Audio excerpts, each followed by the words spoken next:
보조개가 매력적인 이서진은 올해 52살입니다. 이서진의 할아버지는 서울은행장 출신이고 아버지는 안흥 상호신용금고 이사장 출신이라서 어렸을 때는 굉장히 부유했다고 합니다. 집이 좀 여유가 있어서였는지 이서진은 중학교 때 미국으로 유학을 가서 뉴욕대 경영학과를 졸업합니다. 그 후 한국으로 들어와서 입대하고 병장 만기 전역을 했는데 주변 사람들은 이서진의 집안이 부유하고 미국에서 대학을 나왔다는 이야기만 듣고 군대는 면제받은 줄 아는 사람들이 많다고 합니다. 사실 오해는 이것뿐만이 아닙니다. 오렌지족 출신으로 알고 있는 사람들도 있는데 보통 집에 돈이 많고 조기 유학 다녀온 아이들 중에 오렌지족이 많아서 그런 오해도 받았다고 합니다. 이서진의 재산이 600억이 넘는다는 말도 있었지만 본인이 밝히기로는 전혀 사실이 아니라고 합니다. 예전에 할아버지가 잘 살았던 건 맞지만 집이 차츰 몰락해서 지금은 아무것도 없다고 하는데 아무것도 없는 것 같지는 않네요. 대학을 졸업하고 군대도 갔다 오고 나니 어느새 나이가 20대 후반이 되었습니다. 나이가 많은 신인이다 보니 오디션을 보거나 미팅을 하면 험한 이야기도 많이 들었다고 합니다. 1999년에 처음으로 드라마 파도 위의 집에 단역으로 출연하면서 연기 생활을 시작한 이서진은 2001년 그 여자네 집에서 비중 있는 역할을 맡으면서 대중들에게 눈도장을 찍습니다. 이서진은 고아인데 우연히 김현주의 지갑을 찾아주는 일을 계기로 연인이 됩니다.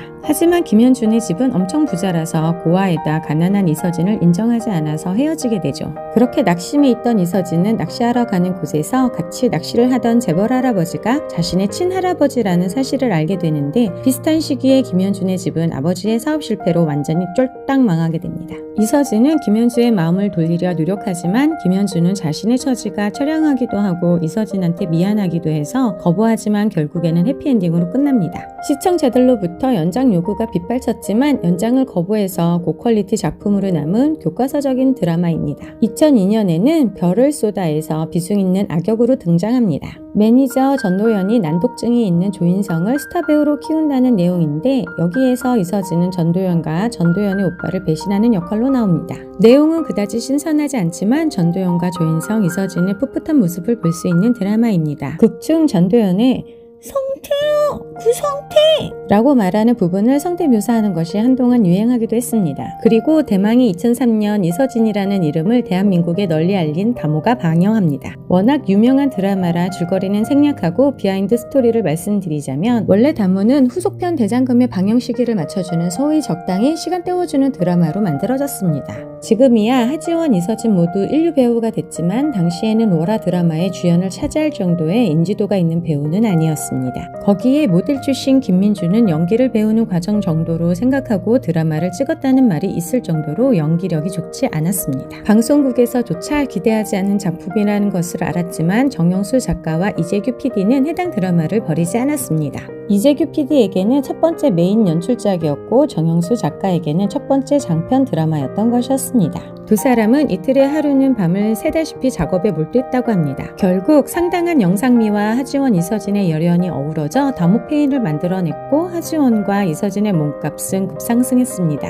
2004년에는 불새라는 드라마에 주연으로 출연하고 에릭이 조연급으로 나오는데 지금 기억나는 건 에릭의 대사들 뿐입니다. 뭐 타는 냄새 안 나요? 내 마음이 지금 불타고 있잖아요. 한국 전쟁이 왜 일어나는 줄 알아요? 방심해서.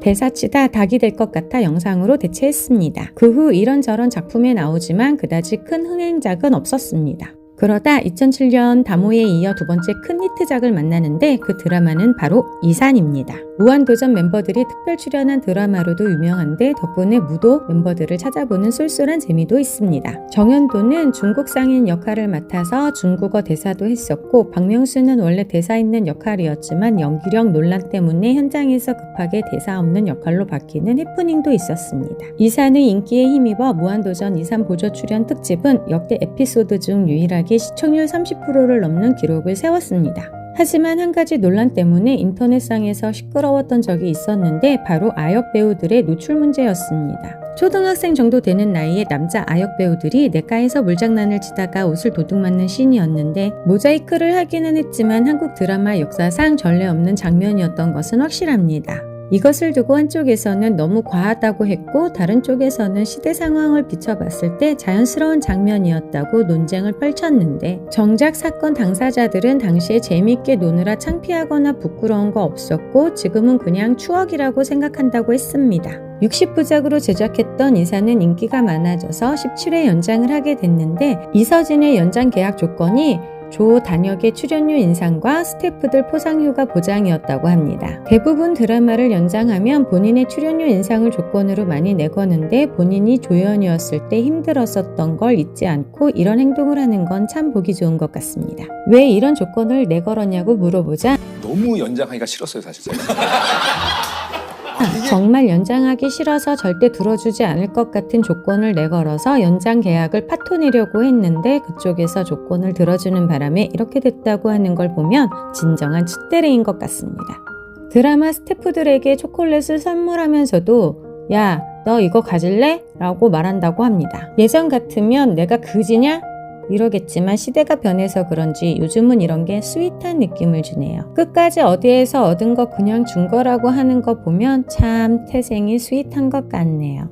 그 후 드라마 홍가 계백에 출연하지만 큰 흥행은 하지 못했습니다. 이서진을 이야기하면 빠질 수 없는 사람이 한 명 있습니다. 바로 나영석 PD인데요. 1박 2일에서 게스트로 출연하면서 처음 만난 두 사람은 순전히 일 때문에 만난 사이였습니다. 나영석은 예능에 거의 처음 출연한 이서진의 끼를 단숨에 알아보고 미대형이라는 이미지를 심어주자 이서진은 숨겨진 예능 감각을 폭발시키면서 두 사람의 케미가 평범하지 않다는 것을 확인합니다. 이 에피소드를 보신 분들은 알겠지만 이서진이 예능에서 보여주는 모습은 정말 외모와는 매치가 안 될 정도로 소탈하고 재미있습니다. 멋있어 보이려고 한다거나 좋은 이미지 보여주려는 모습이 하나도 없고 마치 평범한 사람이 인간극장에 나온 것 같은 모습으로 말하는데 연예인 같지가 않아서 신선한 모습입니다. TVN으로 이적한 나영석 PD는 본격적으로 이서진과 호흡을 맞추는데 그 첫 번째 작품이 바로 꽃보다 할배입니다. 써니 현아와 함께 여행 가는 프로그램이라고 이서진을 속이는 몰래카메라 형식으로 시작하는데 여행할 때 입을 새 옷을 장만하면서 들뜬 마음으로 공항에 갔는데 대선배님들을 만나면서 속았다는 걸 알게 됩니다. 그래서 실제로 방송 초반에는 나 PD에게 막말도 많이 하고 밤에 술 먹고 행패를 부렸다고 하네요. 술주정 부리는 모습은 편집이 됐다고 하는데 이서진의 예능하는 모습을 보면 행패를 부리고도 남았을 것 같네요. 그럴 만도 한 게 정말 리얼로 아무 준비가 안 된 여행이라서 이서진이 현지에서 하나씩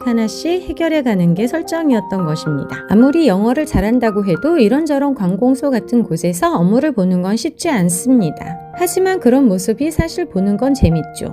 그래서 꽃보다 할배는 여행 신드롬을 일으키며 대박이 났습니다. 꽃보다 할배의 후속편도 나 PD가 맡게 되는데 삼시세끼였습니다. 총 8부작을 예정했었지만 이 프로그램도 대박이 나서 연장을 했고 번외로 기획한 삼시세끼 어촌편에서 차승원과 유해진까지 캐스팅하면서 승승장구합니다. 그래서 원래 제목은 삼시세끼였지만 시리즈를 구별하기 위해서 나중에 삼시세끼 정선편으로 정정하게 됩니다. 꽃보다 할배를 촬영하면서 이서진이 선배님들 식사를 챙기는 모습을 보면서 이참에 요리 프로그램이나 하나 하자고 말하면서 이서진을 더욱 짜증나게 하는데 그때 이미 삼시세끼를 기획했다는 것이 학계의 정설입니다. 단순히 하루 세끼를 직접 해먹는 정도가 아니라 요리에 필요한 아궁이를 만들게 하고 이서진에게 씨앗을 주고 싹을 틔워서 텃밭에 옮겨 심게 해서 작물도 기르게 하고 화목난로 설치 등등 거의 귀농생활을 시켜버립니다. 가장 견디기 힘든 것은 바로 인터넷 금지. 이 정도면 거의 고문이죠. 이서진이 고문을 당할수록 시청률은 상승해서 최고 시청률 15%를 찍는 기염을 토합니다. 꽃보다 할배와 삼시세끼를 하면서 완벽한 예능인이 된 이서진은 2017년 윤식당에서 얼굴을 비춥니다. 인도네시아 발리 인근에 있는 작은 섬에서 한식당을 오픈해서 식당을 경영한다는 설정인데 꽃보다 시리즈와 삼시세끼 시리즈를 합친 것 같은 느낌입니다. 시청률도 두 프로그램을 합친 것처럼 쭉쭉 올라가서 지상파를 포함한 동시간대 1위를 기록했습니다. 방송이 처음 시작할 때는 현대인들의 로망을 간접 체험시켜준다는 평이 있었지만 이와는 반대로 은연중에 자영업자들의 고뇌가 많이 담겨있다는 평가가 꽤 많았습니다. 특히 1호점이 철거되는 모습을 망연자실하게 보는 장면은 자영업을 하는 저에게 남일이 아닌 것처럼 다가왔습니다.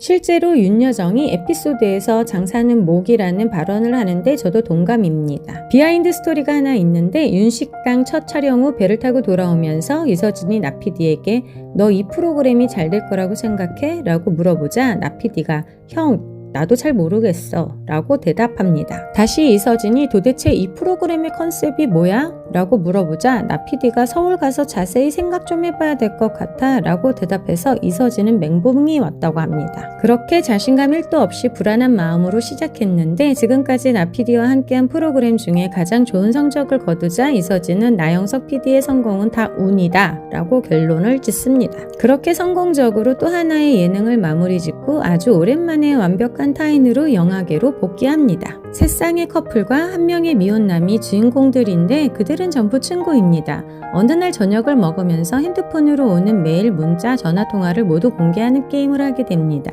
그러자 서로가 아주 가까운 친구라고 생각했었는데 전혀 알지 못했던 비밀들이 나오고 부부였는데도 몰랐던 은밀한 비밀들이 친구들에게 공개가 되면서 게임으로 시작한 일이 걷잡을 수 없는 사건이 되어버립니다. 이탈리아 영화 퍼펙트 스트레인저를 리메이크한 작품인데 원작은 이미 전 세계 각국에서 18번이나 리메이크될 정도로 시나리오가 매우 훌륭합니다. 완벽한 타인은 흥행에 성공하지만 이후 드라마 트랩, 타임즈, 내과 박원장, 연예인 매니저로 살아남기는 그다지 큰 성과를 내지 못합니다. 2021년 윤스테이로 다시 예능에 돌아온 이서진은 물 만난 물고기처럼 활약을 이어갑니다. 원래는 윤식당 시즌3을 하려고 했으나 코로나 때문에 해외를 나가지 못하게 되자 계획을 변경하여 국내에서 촬영하기로 했습니다. 그러면서 식당에 숙박 옵션을 추가하여 판을 키우기로 했고 이로 인해 윤스테이로 바뀌게 되었는데 입국한 지 1년이 안 된 외국인들로 대상을 제한해서 한옥과 한식의 맛을 보여주기로 합니다. 저는 토종 한국인이지만 한옥 생활을 해본 적이 없는데 윤스테이를 보면서 한옥이 진짜 멋지고 예쁘다는 걸 느꼈습니다. 특히 창호지 사이로 나오는 불빛은 예술 그 자체네요. 깔끔하게 차려진 한식을 보는 재미와 자연과 어우러진 한옥을 보는 재미가 있어서 좋은 시도였다는 평가도 있었지만 나영석 PD의 예능은 거의 자기 복제에 가깝고 윤스테이도 그 중에 하나 정도일 뿐이라는 평가도 적지 않았습니다. 그래서 그런지 시청률이 약간 저조했는데 정작 나 PD는 내가 가장 잘하는 분야만 하기 때문에 당연히 비슷비슷하다고 당당하게 말해서 아마 이후의 예능도 크게 다르지 않을 것 같습니다. 그리고 기대와 다르지 않게 2월 24일 첫 방송은 서진이네. 역시 요식업을 기본 컨셉으로 하는 예능 프로그램입니다. 윤여정이 미리 예정되어 있던 파친코 시즌2 촬영 때문에 합류하지 못하게 되면서 이사로 활약해왔던 이서진이 사장이 되어 멕시코에서 분식집을 운영하게 됩니다. 초반 컨셉은 이서진이 혼자 유럽에서 붕어빵 장사를 하는 거였지만 점점 스케일이 커지면서 분식점을 오픈하는 포맷으로 변경되었다고 하네요. 아직 초반이라 평가를 하기에는 너무 이르지만 확실한 건 이서진은 직업을 잘못 선택한 것 같다는 것입니다. 처음부터 예능을 했다면 유재석을 긴장하게 만들지 않았을까 합니다. 이서진은 데뷔 전에 시모나와 연인이 아니었냐는 의혹을 받은 적이 있습니다. 1998년 8월 시모나는 음주운전을 하다가 적발된 적이 있는데 이 당시 옆좌석의 남자가 이서진이었고 열애설이 파다하게 퍼졌었습니다. 시모나는 친척이라고 해명하고 넘어갔지만 2003년 다무가 흥행하면서 이서진이 주목받게 되면서 이때 스캔들이 재조명되자 한 매체와의 인터뷰에서 직접 시모나와의 연애는 인정합니다. 그런데 이게 논란이 되자 군대에서 휴가를 나왔다가 술자리에 갔는데 우연히 시모나가 참석했었다고 말을 바꿉니다. 하지만 시모나가 운전한 차가 이서진 어머니 명의로 되어 있던 차라는 사실이 밝혀지자 술자리에서 우연히 만났다는 발언은 신뢰를 잃습니다. 어느새 52살이 된 이서진 씨, 나이에 어리지 않게 아직도 도련님 같은 이미지로 예능에서 맹활약하는 모습 너무 보기 좋습니다. 부디 건강관리 잘 하셔서 영화나 드라마에서도 자주 보고 싶네요. 끝!